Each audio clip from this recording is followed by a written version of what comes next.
Hi friends, good afternoon. ಎಲ್ಲರೂ ಹೇಗಿದ್ದೀರಾ? ನಾನು ಕೂಡ ಚೆನ್ನಾಗಿದ್ದೀನಿ. ನೀವೆಲ್ಲರೂ ಹೇಗಿದ್ದೀರಾ? ಮಧ್ಯಾಹ್ನದಿಂದ ಒಂದು ಬ್ಲಾಗ್ ಸ್ಟಾರ್ಟ್ ಮಾಡ್ತಾಯಿದ್ದೀನಿ. ಹೂ ನೋಡಿ, ಒಂದೇ ಒಂದು ಚಿಕ್ಕ ಪಾಟಲ್ಲಿ ಎಷ್ಟು ಹೂ ಬಂದಿದೆ. ಸೊ ಮಧ್ಯಾಹ್ನ ಸ್ವಲ್ಪ ಬಿಸಿಲು ಬರುತ್ತೆ, ಮಳೆ ಬರುತ್ತೆ. ಒಂದು ವಾರದಿಂದ ಮಳೆನೇ ಇಲ್ಲ, ಅಷ್ಟು ಸೆಕೆ ಆಗಿತ್ತು. ಇವಾಗ ಮತ್ತೆ ಬಿಸಿಲು ಬಂದಿದೆ, ಚೆನ್ನಾಗಿ ಬಿಸಿಲು ಬಂದಿದೆ ನೋಡಿ. ಇವಾಗ ಟೈಮ್ ಬಂದು 2 ಗಂಟೆ. ಸೊ ಅಮ್ಮನೂ ಆಟ ಆಡ್ತಾ ಇದ್ದಾಳೆ. ಅಮ್ಮ ಇನ್ನೊಂದು 3-4 ಡೇಸಲ್ಲಿ ಮತ್ತೆ ಹೋಗ್ತಾಳೆ. ನಮ್ಮ ಮನೆಗೆ ಹೊಸ ಅತಿಥಿ ಆಗಮನ ನೋಡಿ, ರ್ಯಾಬಿಟ್. ಸೊ ಸ್ವೀಟಿಗೆ ಟೆನ್ಷನ್ ಆಗಿಬಿಟ್ಟಿದೆ. ಇದೇನಪ್ಪ ಇದು ವಿಚಿತ್ರವಾಗಿದೆ.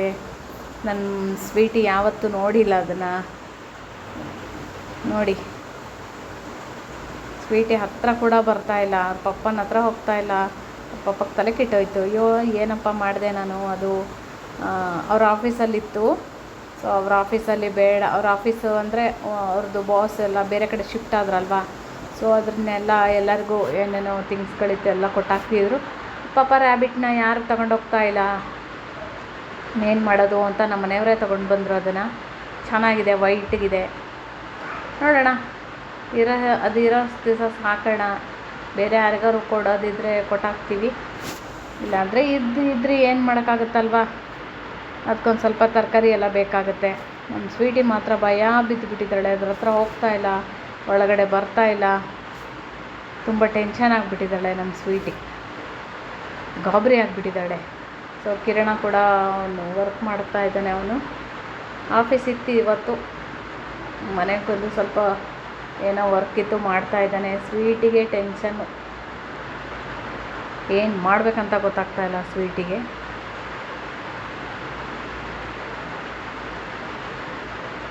ಸೊ ಅದರದ್ದು ಏನದು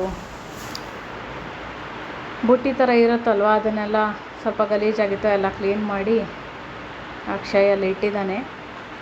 ಸೊ ನಮ್ಮ ಮನೆಯವರು ಬಂದು ಇಲ್ಲೇ ಕುತ್ಕೊಂಡಿದ್ದಾರೆ. ನಮ್ಮ ಸ್ವೀಟಿಗೆ ಏನು ಮಾಡೋದು ಇವಾಗ? ಸ್ವೀಟಿ ಒಳಗೂ ಬರ್ತಾಯಿಲ್ಲ ನೋಡಿ. ಈ ಥರ ಇದೆ ರ್ಯಾಬಿಟ್, ವೈಟ್ ಇದೆ, ಚೆನ್ನಾಗಿದೆ. ಅಂದರೆ ಅದೇನು ಹೊರಗಡೆ ಎಲ್ಲೂ ಗಲೀಜು ಮಾಡಲ್ಲ ಅದು. ಅದಕ್ಕೆ ಅದ್ರ ಬುಟ್ಟಿಯಲ್ಲೇ ಅವ್ರು ಇಟ್ಟಿಟ್ಟು ಅಭ್ಯಾಸ ಮಾಡಿದ್ದಾರೆ ಅಲ್ವಾ. ಸೊ ಅದಕ್ಕೋಸ್ಕರ ಅದು ವಾಶ್ರೂಮ್ ಎಲ್ಲ ಅದರಲ್ಲೇ ಮಾಡುತ್ತೆ. ಅಂದರೆ ಟಾಯ್ಲೆಟ್ ಆಗಲಿ ಸುಸು ಆಗಲಿ ಎಲ್ಲ ಅಲ್ಲೇ ಮಾಡುತ್ತೆ ಅದು. ಸೊ ನಾನು ನೀರಿನ ಡ್ರಮ್ಮನ್ನು ತೊಳೆಯೋದಿತ್ತು, ಅದು ವಾರಕ್ಕೊಂದು ಸರಿ ನೀರು ತುಂಬಿಡ್ತೀವಲ್ವ.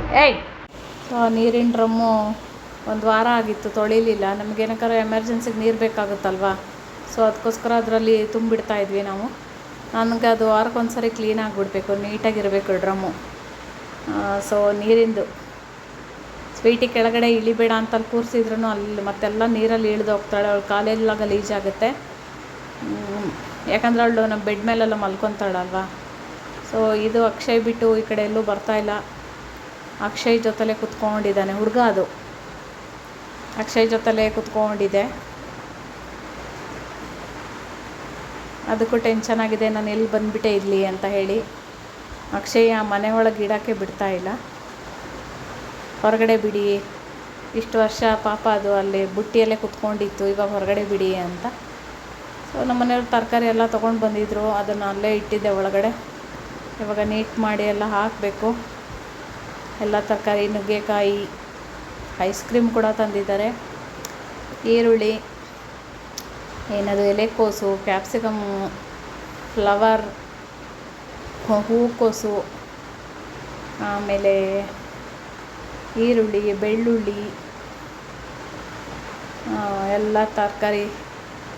ಇವತ್ತು ಕಂಪ್ನಿ ಬಿಟ್ಟು ಬರಬೇಕು, ಬೇಗ ಬಂದರು ಇವತ್ತು. ಸೊ ಎಲ್ಲ ತೊಗೊಂಡು ಬಂದಿದ್ದೆ. ಸಾಂಬಾರು, ಸೌತೆಕಾಯಿ, ಈರುಳ್ಳಿ ಚೆನ್ನಾಗಿದೆ, ಸ್ವಲ್ಪ ಕಮ್ಮಿ ರೇಟ್ ಇದೆ. ಅಂದರೆ 100 ರೂಪಾಯಿಗೆ 4 kg. ಈ ಸ್ವೀಟಿ ಅಂತೂ ಒಂದು ನಿಮಿಷ ಅಲ್ಲೆಲ್ಲೂ ಕೂರ್ತಾಯಿಲ್ಲ. ಅದಕ್ಕೆ ಅದನ್ನು ನೋಡಿ ಭಯ ಬಿದ್ದುಬಿಟ್ಟಿದೆ. ಸೊ ಅವಳೆಲ್ಲೂ ಕುತ್ಕೊತಾನೇ ಇಲ್ಲ, ಎಷ್ಟು ಹೇಳಿದ್ರೆ ಕುತ್ಕೊಳಲ್ಲ ಅವಳು. ಸೊ ನಮ್ಮ ಮನೆಯವರಿಗೆ ಟೀ ಮಾಡಿಕೊಡ್ತಾ ಇದ್ದೆ. ಟೀ ಕುಡಿದ್ಬಿಟ್ಟು ತರಕಾರಿ ಎಲ್ಲ ಎತ್ಕೊಡ್ತಾ ಇದ್ದಾರೆ. ನಾನು ಅಡುಗೆ ಕೂಡ ಮಾಡಬೇಕು. ಸ್ವೀಟಿ ಟೊಮೊಟೊ ಯಾವಾಗ್ಲೂ ಟೊಮೊಟೊಗೋಸ್ಕರ ಬರ್ತಾಯಿದ್ಲು. ಇವಾಗ ರ್ಯಾಬಿಟಿಗೆ ಹೆದರ್ಕೊಂಡು ಅಲ್ಲಿ ಕುತ್ಕೊತಾನೆ ಇಲ್ಲ. ಹಾಗಲಕಾಯಿ, ಕ್ಯಾರೆಟು, ಬೀನ್ಸು, ಬೆಂಡೆಕಾಯಿ ಎಲ್ಲ ತೊಗೊಂಡು ಬಂದಿದ್ದಾರೆ. ನಾನಿಲ್ಲಿ ನುಗ್ಗೆಕಾಯಿ ಸಾಂಬಾರು ಮಾಡ್ಕೊತಾ ಇದ್ದೀನಿ. ಬೆಳಗ್ಗೆಗೂ ಆಗುತ್ತೆ. ಇವಾಗ ಬಿಸಿಲಲ್ಲಿ ಮಧ್ಯಾಹ್ನ ಟೈಮಲ್ಲಿ ಗ್ಯಾಸ್ ಹತ್ರ ಇರಲಿಕ್ಕೆ ಆಗಲ್ಲ. ಸೊ ಆಲೂಗಡ್ಡೆ, ನುಗ್ಗೆಕಾಯಿ ಹಾಕಿ ಸಾಂಬಾರು ಮಾಡಿದ್ದೀನಿ. ಇಲ್ಲಿ ಸೊಪ್ಪು ಪಲ್ಯ ಮಾಡಿದ್ದೀನಿ, ಮೆಂತ್ಯ ಸೊಪ್ಪು. ಸ್ವಲ್ಪ ಬೆಳ್ಳುಳ್ಳಿ ಜಾಸ್ತಿ ಹಾಕ್ಬಿಟ್ಟು ಈ ಥರ ಫ್ರೈ ಮಾಡಿಕೊಂಡ್ರೆ ಚೆನ್ನಾಗಿರುತ್ತೆ. ಹಾಗೆಯೇ ನಾನಿಲ್ಲಿ ಬದನೆಕಾಯಿ ಫ್ರೈ ಮಾಡ್ಕೊಂಡಿದ್ದೀನಿ. ನಮ್ಮನೇಲಿ ಯಾರೂ ತಿನ್ನಲ್ಲ. ನಾನು ನಮ್ಮ ಮನೆಯವರು ಒಂದೆರಡು ಪಾತ್ರೆ ಇತ್ತು, ನಮ್ಮ ಮನೆಯವ್ರು ತೊಳಿತಾ ಇದ್ದಾರೆ.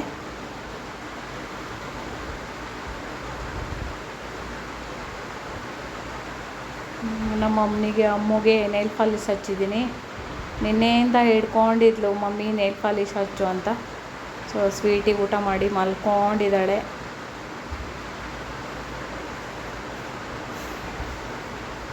ಎರಡು ಕೈಗೆ ಕಾಲಿಗೆ ಎಲ್ಲ ಹಚ್ಚಿಟ್ಟಿದ್ದೀನಿ. ಎಷ್ಟು ದಿವಸ ಆಯಿತು. ಸ್ವೀಟಿಗೆ ಜೋರು ನಿದ್ದೆ. ಬೆಳಗ್ಗೆಯಿಂದ ರ್ಯಾಬಿಟಿಗೆ ಹೆದ್ರ್ಕೊಂಡು ಅವಳು ಅಲ್ಲೆಲ್ಲೂ ಇರ್ತಾ ಇರಲಿಲ್ಲ, ಮಲ್ಕೊಂಡು ಇಲ್ಲ. ಸೊ ಇವಾಗ ಊಟ ಮಾಡಿದ್ಲಲ್ಲ, ಸೊ ಮಲ್ಕೊಂಡಿದ್ದಾಳೆ. ನಾನು ಕೂಡ ಅಮ್ಮು ಜೊತೆಲಿ ನೇಲ್ ಪಾಲಿಶ್ ಹಚ್ಕೊಂಡಿದ್ದೀನಿ. ಪಿಂಕ್ ಕಲರು ನೇಲ್ ಪಾಲಿಶ್, ಅದು ಚೆನ್ನಾಗಿದೆ. ಇದು ಬ್ಯಾಂಡೇಜನ್ನು ನಾನು 24 ಅವರ್ಸು ಕೈಗೆ ಕಟ್ಕೊಳ್ಬೇಕಾಗ್ಬಿಟ್ಟಿದೆ. ಅಷ್ಟು ಕೈ ನೋವು, ಮೊಬೈಲ್ ಹಿಡಿಯೋಕ್ಕೆ ಆಗಲ್ಲ, ಆ ಥರ ಕೈ ನೋವು.